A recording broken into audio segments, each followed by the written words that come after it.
Hi everybody, this is Alex from Drayton Solutions Throughput Academy. In this video we're going to talk about why being efficient is making you unproductive. Okay, so how does being efficient make you unproductive? Sounds crazy, right? But that's what we're going to try and understand in these videos. They're split into two parts. The first part is the efficiency syndrome. And this talks about why maximizing utilization, which is essentially keeping machines and people busy, makes you unproductive. And then in part two, we'll talk about economic order quantities, minimum order quantities, and how saving setups also make you less productive, not more. Everything you hear about in this video comes from the work of Dr. Eliyahu M. Goldratt. Sadly passed away. He was an amazing guy. He was an Israeli physicist by training, and he is recognized as being the father and the inventor of the theory of constraints, which is the body of knowledge that he created during his lifetime and has been the subject of my work throughout my career. He's been described as a genius, as charismatic, an iconoclast, and a slayer of sacred cows, and various people called him those things. I would subscribe to all of them. He was just unbelievably bright, and I had the privilege of meeting Dr. Goldratt in 1995 when I attended the Odyssey program, which was a program run by the Goldratt Institute at the time for young people. And I was lucky enough to continue to learn from him up to and still beyond his death in 2011. I'm still learning from his work now. I had the privilege of working for him. I worked at the Goldratt Institute for a while early on in my career, and he had officially retired from the Goldratt Institute but was still connected with, obviously strongly with the TOC world, the Theory of Constraints world, but also the Goldratt Institute. And I also had the opportunity to work directly for him when I led two of his viable vision projects for Goldratt Consulting, one in Europe and one in China. So I and many other people in the TOC world owe him a huge debt of gratitude. So I just want to pay him credit right at the start of this. Everything you hear is coming from Dr. Goldratt's work. So in my career, I've had the privilege and the luck to visit and work in lots of different types of factories. Everything from dog biscuits at one end to a factory that made nuclear submarines at the other end, and lots of different things in between. And wherever you go, you hear the same sort of thing, or the same assumption about how those factories should run, and that's generally that people standing around with nothing to do and machines that are not working and have nothing to do is a waste. We can't make a profit if people aren't working hard. That is the dominant assumption that you see over and over again in factory after factory as you visit different places. So what people in these factories tend to try and do, and I was only in a factory the other day where the production manager had made it his life mission to keep everyone as busy as possible. Didn't really matter what they were doing as long as they were busy. You hear it time and time again that maximizing utilization is the way to make a profit. And to the extent that people will often set KPIs for utilization, they will set measures to make sure that people and machines are constantly busy. But let's look at what this does in practice. Okay, this is quite a busy slide. It's important that we understand what's on it. So I'm going to walk our way through the slide first of all, make sure everyone understands what they're looking at, and then we'll draw out the key learning points. So the first thing to look at is the little diagram at the bottom, and what you see there is a simple manufacturing process. It's got, if you look just below the line, you can see the letters WC1. That stands for Work Center 1, Work Center 2, and so on all the way to the right where it says Work Center 8. Flow goes through that manufacturing process from left, Work Center 1, to Work Center 8, from left to right. Okay. What else can we learn? Well, the different colors just simply denote the different machines, but the numbers within the colors tell you how much work each of those work centers could produce within one day. Okay, so if you look at Work Center 2, for instance, you can see the number 18. That means that Work Center 2 could produce up to 18 units per day, as can Work Center 3, 4, 5, 7, and 8. The only two work centres that can do less than 18 are work centre 6, which can do 12 units per day, and work centre 1, which could do 12 but only receives 6. And why does it only receive 6? Well, if you look to the left of that, you can see that 6 is in line with the market demand. That dotted line that runs through each of the work centres indicates the level of market demand that sales is currently generating for this little factory in front of us. Okay, everyone clear on what we're looking at? Good. So, a couple of things to bear in mind as we look at this slide. So first of all, this is a fairly typical situation. The vast majority of factories you encounter have more capacity than market demand. They will possibly look busy, they will possibly feel like they can't get enough product out the door, but generally they have more capacity than market demand. They don't have real bottlenecks. If they did have a real bottleneck, you'd see an ever-growing queue in front of one of their resources. And if you don't see that, there's not a bottleneck. I'll explain more about that as we go on. Don't worry too much about it now. But the key assumption that they have more capacity than demand is right for most factories. That's why when you look at work centre 1, it's only doing 6 units per day. This is internal sales. These guys are sat there waiting for orders to come in. They could do probably up to 12, but actually they only receive 6 at the moment. What else? Well, everyone else has capacity of 18 units per day except for work centre 12. Work centre 12 is a bit more under pressure. It has less capacity than most of the other work centres, but it's not a bottleneck, it's not a constraint. It still has more capacity than market demand. Okay, so if you have more capacity than market demand, but you believe that the only way to make a profit is to have all of your machines and people working hard all of the time, what do you do? Well, there's only one answer. The only way you can do that is to release more raw material than is required to meet the on-hand customer orders. And in this environment, you tend to hear things like customers need it quickly, so let's hold a few in stock. So rather than releasing raw material just for the orders on hand, you start to release for the orders on hand plus stock items. And things like the forecast says we're going to sell 100 units of this SKU this month, so let's pull orders from the forecast and we'll keep everyone busy. And what you tend to see, as in the diagram at the bottom of the slide, is that now the queues in front of the work centres start to increase to match the capacity, or even more than the capacity of the work centres they're sat in front of. And those queues are a mix of work orders which have customer orders associated with them and work orders which don't have customer orders associated with them. They're simply there to keep everyone busy. Those are the red boxes in front of most of the work centres that you can see in the small diagram. And what was a make-to-order plant starts to become very quickly a make-to-stock plant. Okay, we're releasing work to keep everyone busy in the factory, so what? What's the problem? Well, the problem is plant performance starts to deteriorate. The bigger the level of queuing in the factory, the longer it takes a work order to get through the factory, so our lead times increase. When our lead times increase, our due date performance reduces. Due date performance is just a forecast. It's when we promise the customer, or when we forecast to the customer when their order will be finished and ready for shipment from the factory. Okay, now as we know with forecasts, the further they go out into the future, the less reliable they become. The longer your lead time is, the further your forecasted due date is, the less chance you have of actually hitting it. And I explain this to my clients by using a very simple analogy. Think of your drive to work in the morning. You drive the same car, unless you're very lucky. You drive roughly the same way and the same route. Okay? Now, which journey takes less time? The journey where you start at 8 a.m. in the morning, or the journey when you start at 3 a.m. in the morning? Now, typically my clients will answer by saying that the journey that starts at 3 a.m. in the morning is the faster journey. And then I ask them why. And of course the answer is at 3 a.m. in the morning there are no other cars on the road, there are no queues, and therefore I get to work faster. The factory is no different. When there are queues, work orders take longer to get through.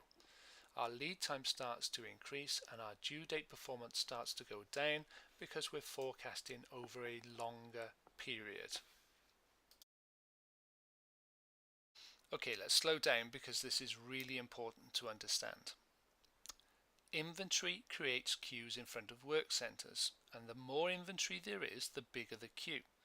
The bigger the queue, the longer it takes any one work order to get through the factory, and you start to get a situation where customer orders are being delayed by orders that are simply released to keep people in the factory busy. The longer the queue, the longer the lead time. The longer the lead time, the less likely it is that we ship the customer's order on the date that we promised them. When that starts to happen more and more often, our due date performance goes down and customers start to see us as unreliable, and they start to take their business elsewhere. And the really unpleasant thing about this situation is we're doing it to ourselves.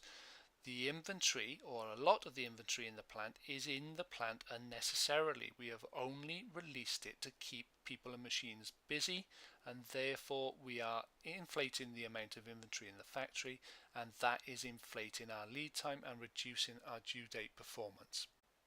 This is not good news, and most factories that I visit, you can see that queuing time is by far the largest component of the lead time. And what I mean by that is that if you look at the time an order spends in the factory, it tends to be divided up between 4 different activities. There's processing time. This is when it's actually being worked on by a machine or a person. There's the setup time, which is time it takes in order to get a machine ready or a process ready in order to work on a part or a work order. And then there's the queuing time, which is the time that orders spend in a queue waiting to get onto a work center. In some environments you also have waiting time, which is where a part waits before an assembly for other parts needed in the assembly to catch it up. It doesn't apply to all environments, but you do see that. But for most plants, the vast majority of time that an order spends within the factory, it's queuing in front of a work center, waiting for other work orders to complete in order for it to be processed. Okay, so what, Alex? What's the problem that we get from operating with longer lead times than is necessary? Well, the problem that we get is quite simply that we make less money. It's really that bad. So invoicing for orders typically takes place when the order has been shipped. Now, if your lead time is longer than it needs to be, it means that the orders are being invoiced later than they should be. Orders that could have been invoiced in this period move to the next period, so your sales in this period are lower than they could have otherwise been. Orders get pushed out into the future, and as a result, profit is down. Profit is lower than it should be. Why is that? Well, for most manufacturing organizations, operating expense, that's people, utilities, rates, overhead, as you would typically describe it, is relatively fixed. They get paid a salary, which is a 12th of their salary every single month, and it doesn't matter whether you ship that order this month or next month, they still get paid the same amount. So a lot of your costs are fixed. What really varies is the volume of work that you ship and the amount of raw material that you purchase. So if you look to the right in this slide, you can see a little throughput accounting style profit and loss. So let me go down the first column first and tell you what the letters mean. So S stands for sales, RM stands for raw materials, T stands for throughput, OE stands for operating expense, and NP stands for net profit, obviously. Now let's look at invoiced in this period, that column there, and you can see that if sales is at 100, we've got raw materials accounting for about 40% of sales price in this environment, and that gives me throughput. Sales minus raw material is throughput. That's 60. Operating expenses are around 50 per month, and that gives me about a 10% net profit margin at the bottom. Now what happens when an order gets delayed and is invoiced in the next period instead of this period? Well, sales goes down. Sales are not as high as they otherwise could be, and this could also mean that raw materials are down. Not necessarily the case, but it could also mean that raw materials are down, which means throughput has been reduced, but OE stays the same. You don't reduce people's salaries that month just because an order is delayed, so your net profit is lower than it otherwise would be. But in a worst case scenario, and this happens to be probably the more likely scenario of the two, sales are down, but raw material is also at the level that it would have been if you'd shipped the order. You've paid for that raw material and now you're processing it, which means your sales are down, your raw materials are where they would have otherwise been, so throughput is only 50, OE is 50. Guess what? No profit. Now, if that's not bad enough, there are plenty of other negative consequences to releasing inventory just to keep people busy on the shop floor. So first, the most obvious is that cash is tied up in that inventory, and it wouldn't be if you hadn't released it just to keep people busy. If you'd only released the inventory and bought the inventory needed to service customer demand, you wouldn't have deployed as much working capital in the business. The other thing to bear in mind is that coordination on the shop floor is much harder when people are busy, the queues are bigger, and the level of chaos just generally goes up. You can't respond to customer demand quickly because of the queues and the lead times are so long, and what you tend to see is then people start to ask for overtime. So your overtime costs are higher than they would be, and it's because you can't get anything out of the plant.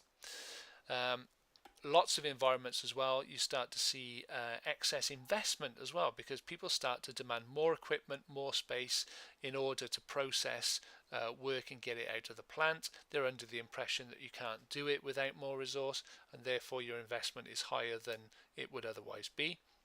Quality problems are much harder to identify and correct in high inventory environments. They tend to be inspected out at the end of the process, and by that stage it's too late. The product's already been made, and it's very, very difficult to find out the root cause of the problem from the end of the process. It's a much more stressful workplace to be for people. Your staff turnover, it tends to be higher, and then when your finished goods you get to the finished goods, they're too high, they're higher than they should be to support customer demand, and what then tends to happen is you either sell them at a discount, and that can cannibalize the sales of product that is moving, or you tend to write it off, which basically means you made stuff that you never sold and you take a hit in the books because of it. I've literally worked in an environment where we identified the stock that was ripe to write off by the depth of the dust on top of it on the shelves. It was that bad. And then the other thing that we don't necessarily pay attention to but is undeniable is we're denying ourselves the opportunity to create a competitive advantage. When we stuff our plant full of work, our lead times go up, our due date performance goes down. We cannot get to a situation where we can compete with our competitors on speed and reliability, and that is huge. Okay, I'm sure by now you get the picture. This is not a great situation. But let's return to the claim that I started this video with. And I said at the start that being efficient makes you less productive. Now, why is that? Well, in order to determine what is and isn't productive, we have to bear in mind the goal of the organization. The goal of a manufacturing plant tends to be to make money now and in the future. It isn't a job creation scheme. The plant does not exist just to keep people busy. It exists to make money. And therefore we can only consider ourselves to be productive when we're taking actions that move us towards our goal of making more money now and in the future. Releasing inventory just to be efficient and just to keep people busy results in longer lead times and us making less money. This is moving away from our goal, and therefore it cannot be considered productive. Shorter lead times give us a competitive advantage and the opportunity to make more money now and in the future. This is improving productivity. But as I said earlier on, the really unpleasant thing about this situation is we're doing it to ourselves. And therefore, if we want to be productive, if we want to move closer to our goal, we need to stop focusing on efficiency and start focusing on making more money. Okay, thanks very much for watching. That's the end of this particular lesson. As I said, there is a part 2 to this video, so look out for that. In a moment I'm going to put up a slide which has various ways in which you can contact me. So if you do have any questions, then by all means drop me a mail, send me a tweet, contact me on social media, whatever you prefer. Send me the question. I'll be more than happy to get back to you and give you as best an answer as I can. What I'm also going to try and do with these videos is give you a little bit of recommended reading. As you can see, the text for this particular lesson I would highly recommend is the classic starter text for people interested in the theory of constraints. It's The Goal by Ellie Goldratt and Jeff Cox. As you can see on the picture there, it's sold over 6 million copies and it's been read by a lot more people than that. It's written as a novel. It's a bit of a page turner. It's a good story, and if you're interested in manufacturing and you haven't read it, then where have you been for the last 30 years, frankly? Now's the time to go and find the bookshop page on my website and go and buy yourself a copy. You will not regret it. It's one of the only management books that people pick up and then can't put down and finish. So highly recommended. What you'll also see is if you get the 30th anniversary edition, which is the one pictured, it includes an essay called Standing on the Shoulders of Giants. Now this essay for me is one of the best things that Ellie ever wrote, and he wrote some brilliant stuff, so that is high praise. It really goes into depth and talks about how different manufacturing systems have evolved over time, and it is a real education in its own right, so it comes highly recommended. Okay, that's it for this video. We hope you have enjoyed it and learned something useful. There's a number of ways you can connect with us. Give us a follow on social media, send us a question or some feedback on your email, and don't feel shy about sharing this a link to this video with your colleagues if you think it's been useful. Thanks for watching.